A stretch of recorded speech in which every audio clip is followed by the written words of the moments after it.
દર્શક મિત્રો, આપ જોઈ રહ્યા છો YNN ન્યૂઝ. હવે જોઈએ અગત્યના સમાચાર. વડોદરા શહેર કોંગ્રેસ દ્વારા નવીન કલેક્ટર કચેરી ખાતે પૂરગ્રસ્તો વિસ્તારમાં આજ દિન સુધી ઘણા સમયથી પીડિતોને સરકારી આર્થિક સહાય મળી નથી.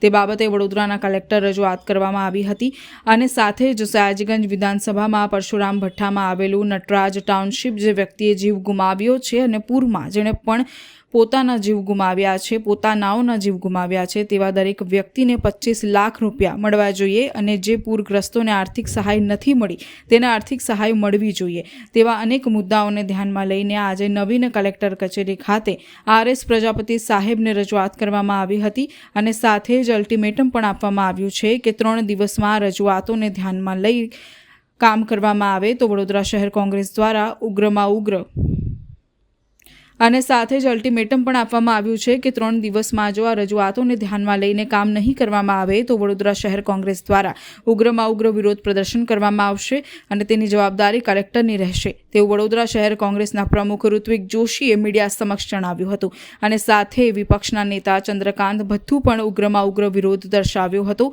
અને મીડિયા સમક્ષ જણાવ્યું હતું. Rahul Rajput, YNN news, Vadodara.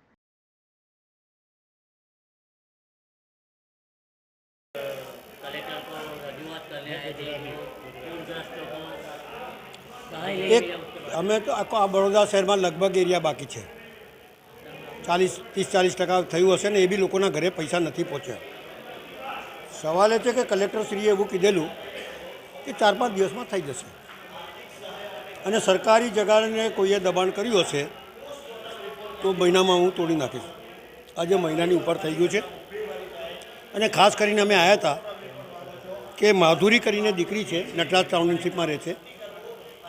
એ 3 દિવસ સુધી પાણી ભરાઈ રહ્યું, એનો પતિ નીચે નહીં ઉતરી શક્યો, દવાઈ નહીં મળી અને માણસ ઓફ થઈ ગયો. કાયદાનો અભાવ, કાયદાનું જ્ઞાન નહીં એટલે અંતિમ વિધિ કરી દીધી. પણ ટીવીમાં આવ્યા પછી પ્રાઇવેટ સંસ્થાઓ એને પૈસા આપ્યા પણ સરકારમાં બેઠેલા સરકારે જે કરવું જોઈએ, કાળજી રાખવી જોઈએ, ત્યાં સુધી લોકો પહોંચ્યા નથી. કેશ ડોલ તો ધીમી ગતિના સમાચાર ચાલે છે. અલા લોકોને જરૂરત આજે હોય, લારીવાળાનું બધું ગુમાવી દીધું હોય તો અંદર માલ ભરવા માટે બી પૈસા જોઈએ કે નહીં. સર્વે ચાલી રહ્યું છે, પેલું ગાળો ચાલે ને, માળખેડ ચાલ્યો જાય છે. આ પ્રમાણે સરકાર ચાલતી હોય યાર. કેશ ડોલ મળી જવી જોઈએ, ઘર વખરીનો સામાન મળી જોઈએ. ઝોપડપટ્ટીમાં અનાજ મળી ગયો તો છોકરાઓને ખવડાવવા માટે અનાજ જોઈએ યાર. નાની નાની દુકાનોમાં નુકસાન થયું તો તાત્કાલિક મળવા જોઈએ. એની જગ્યા પર સર્વે કરવા જાય તો બોલે તારી પાસે રેશન કાર્ડ નથી, તારી પાસે બેંકમાં ખાતું નથી. એટલે રૂપિયા ના હોય તો ના ખોલે ખાતું, એટલોય ભાન નથી. અને ના હોય તો તમે આજુબાજુવાળાને પૂછી દો કે ભાઈ અહીંયા રહે છે કે નથી રહેતો, અને ઘરમાં જઈને જોઈ જાઓ પલળ્યું છે કે નથી પલળ્યું. એવું કશુંય નહીં, તમારી પાસે નથી. એમના કાર્યકર્તાઓ આવી જાય, કેસ લગાવીને ફરે સાથે સાથે. એટલે હું ધંધો માંડ્યો છે. લોકોથી સરકાર બનતી હોય, સરકારથી લોકો નથી બનતા. અને કોઈ પણ સરકાર હોય લોકોની હોય, પાર્ટીઓની ના હોય. એટલે લોકોની કાળજી રાખવાની તમારી ફરજ છે. અને લોકોનો માટે જો સરકાર અધિકારીઓ નિમતા હોય ત્યારે અધિકારીઓ એમના ત્યાં પહોંચવા જોઈએ અને એમને જે સહાય મળતી હોય સરકારમાંથી તાત્કાલિક રિલીઝ કરવી જોઈએ એવું મારું સ્પષ્ટ માનવું છે. વડોદરા શહેરના ભ્રષ્ટ શાસકો, ભ્રષ્ટ બીજેપીના નેતાઓના પાપે વડોદરા પાણીમાં ડૂબ્યું. 1 વખત નહીં, 2 વખત નહીં, 3 વખત આ વડોદરા શહેરના લોકોના ઘરોમાં, દુકાનોમાં પાણી આવ્યા, લોકોને આર્થિક નુકસાન થયા છે. આ કલેક્ટર ઓફિસથી જે આર્થિક સહાયના નામે, જે સર્વેના નામે જે ભ્રષ્ટાચાર થઈ રહ્યો છે, ભ્રષ્ટાચાર એટલા માટે કહું છું કે આજે પણ વડોદરા શહેરના 50% વિસ્તાર એવો છે કે જ્યાં સર્વે થયો નથી, જ્યાં આર્થિક સહાય નથી પહોંચી.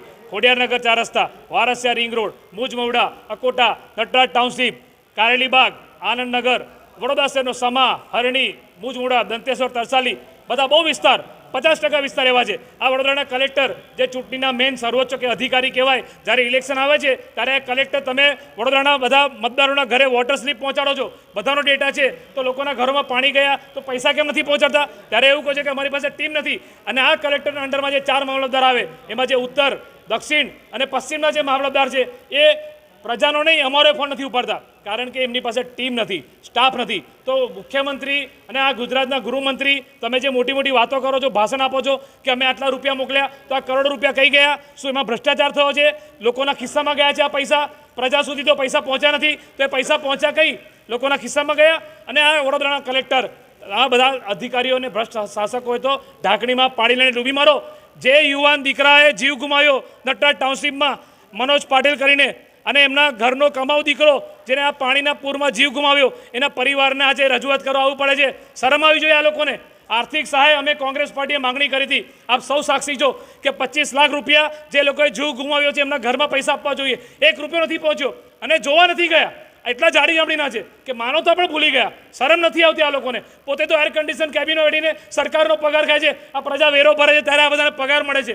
પણ તે જે પ્રજા વેરો ભરે છે એ પ્રજાને તડછોડી દીધી અને પ્રજાને તમે પાણીમાં ડૂબવા માટે મોકલી દીધી. અને એમના નેતાઓ જ્યારે ગૃહમંત્રી આવે અડધી રાત્રે, મુખ્યમંત્રી આવે ત્યારે વાતો આવી કરે કે ભાઈ તમે વડોદરા શહેરને તમે કેમ ના બચાવ્યું, તમે કેમ પાણીમાં ડૂબવા દીધું. તો મુખ્યમંત્રી પણ તમે જવાબદાર, ગૃહમંત્રી તમે જવાબદાર. વડોદરા શહેરના નાગરિકો 5 વાગ્યા સુધી ગરબા રમશે ને ત્યારે એમને ન્યાય નહીં મળે, પણ એમને તમે આર્થિક સહાય આપો. આ વડોદરા પાણીમાં ડૂબ્યું ત્યારે એમને ન્યાય મળશે. પણ આ લોકો બોલ બચ્ચન, મોટી મોટી વાતો કરવાની. વડોદરાના mayor Subscribe now and press the bell icon. Never miss an update.